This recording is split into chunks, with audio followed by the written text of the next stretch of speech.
The park was my sanctuary. When the world outside was filled with noise, obligations, and endless demands, I found peace under the vast expanse of blue sky, among the trees, and in the rustling leaves. It was here, in the quiet corners of the park, that I could truly breathe. My life as the wife of the governor of this state was anything but quiet. The public I never left me.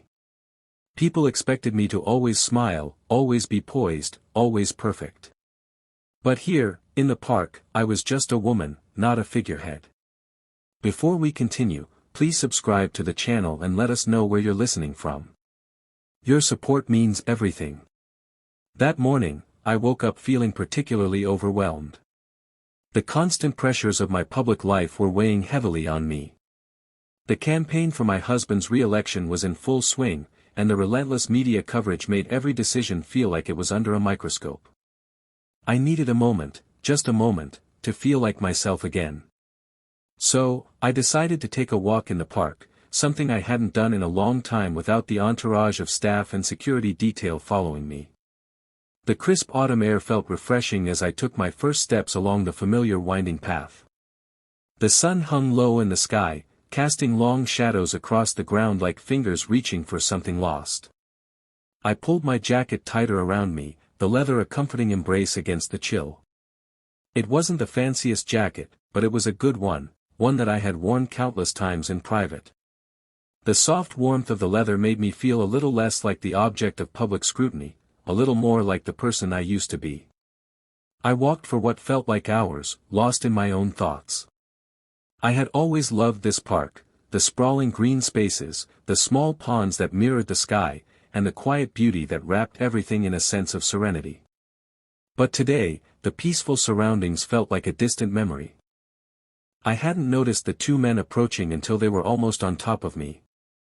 "Hey, you," one of them called out, his voice rough and authoritative.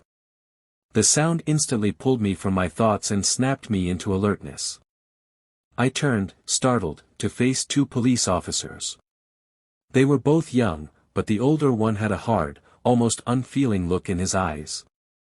The younger one looked nervous, like he was being dragged into something he didn't fully understand. I paused, trying to gauge the situation. "Is there a problem, officers?" I asked, my voice calm, despite the anxiety building in my chest. The older officer didn't answer immediately. Instead, he seemed to appraise me, looking me up and down in a way that made my skin crawl. I had been judged for my appearance before, but this felt different. This wasn't just a glance. It was something else. Something colder. "You're going to have to take that jacket off," he said, finally speaking in a cold, direct tone. I blinked, momentarily unsure if I had heard him right. "Excuse me?" "That jacket," he repeated, his tone growing more insistent. "Take it off. Now." I stood there, stunned. "I don't understand. What's wrong with my jacket?" "Take it off," he repeated, stepping closer. His hand reached out, as if he had every right to grab me. I instinctively pulled away. "I don't think you have the right to tell me to do that." My voice grew stronger, but my heart raced. Something didn't feel right. I had never felt this kind of fear from someone in authority, but there was something about the way he was acting that made me feel like I had no control. The younger officer remained silent, standing awkwardly behind him, his hands clasped in front of him. He looked unsure, but the older officer was pressing forward. He reached out again, grabbing the sleeve of my jacket with more force than necessary. "Let go of me!" I shouted, pulling away again. The older officer held on tight, ripping the sleeve of my jacket in the process. The leather tore with a sharp sound that echoed in my ears. I felt a wave of nausea. This wasn't happening. This couldn't be happening. "Please stop!" I cried out, panic rising in my chest. "You have no right to do this." But he didn't stop. He yanked harder, trying to force the jacket from my shoulders. The younger officer still stood there, unsure, but silent. "I told you to take it off," the older officer barked, his grip tightening. I felt dizzy. The rage bubbling inside me was overwhelming. This wasn't just about the jacket. It was about the humiliation. The blatant disregard for my personal space. The assumption that because of the color of my skin, I didn't deserve respect. I fought back, trying to free myself from his grip, but he was too strong. The jacket was half off now, the leather stretching and tearing more with each pull. "Stop it. Stop it right now," I shouted, the words thick with emotion. My body was shaking now. The old feelings of inadequacy, the years of being treated like I wasn't enough, came rushing back. But this time, something was different. I wasn't going to let it happen. And then, just as I was about to scream again, I heard a voice. A familiar voice. A voice that cut through the chaos like a blade. What the hell is going on here? I turned toward the voice, and my breath caught in my throat. There, walking swiftly toward me, was my husband. The governor of this state. And the man who, at this moment, was about to change everything. The officers froze. The younger one looked panicked, his eyes darting between my husband and me. The older officer stepped back, suddenly realizing who he was facing. "You," the older officer muttered, his tone shifting from authoritative to apologetic in an instant. "We didn't know."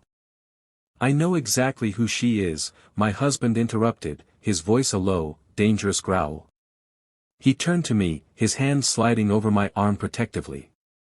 "Are you okay?" he asked quietly. His eyes, filled with concern, met mine. I nodded, though my heart was still racing, my mind still spinning. "I'm fine," I whispered. He turned back to the officers, his jaw set and his eyes cold with fury. "What the hell do you think you're doing?" The older officer fumbled for words, but nothing came out. He stood there, mouth agape, as if he had just realized what he'd done. I'm sorry, sir. We thought." "You thought?" My husband cut him off, his voice now like ice. "You thought that my wife, the first lady of this state, would allow you to manhandle her in a public park? You're lucky I don't have you both arrested right here for harassment." The younger officer, realizing the gravity of the situation, looked like he wanted to disappear. The older officer, clearly shaken, took a step back, his face ashen. "We apologize, sir," the older officer said, his voice weak. "We made a mistake." "A mistake?" my husband repeated, his voice like thunder. "This wasn't a mistake. This was an act of racism. And you will answer for it." I could feel the weight of the moment.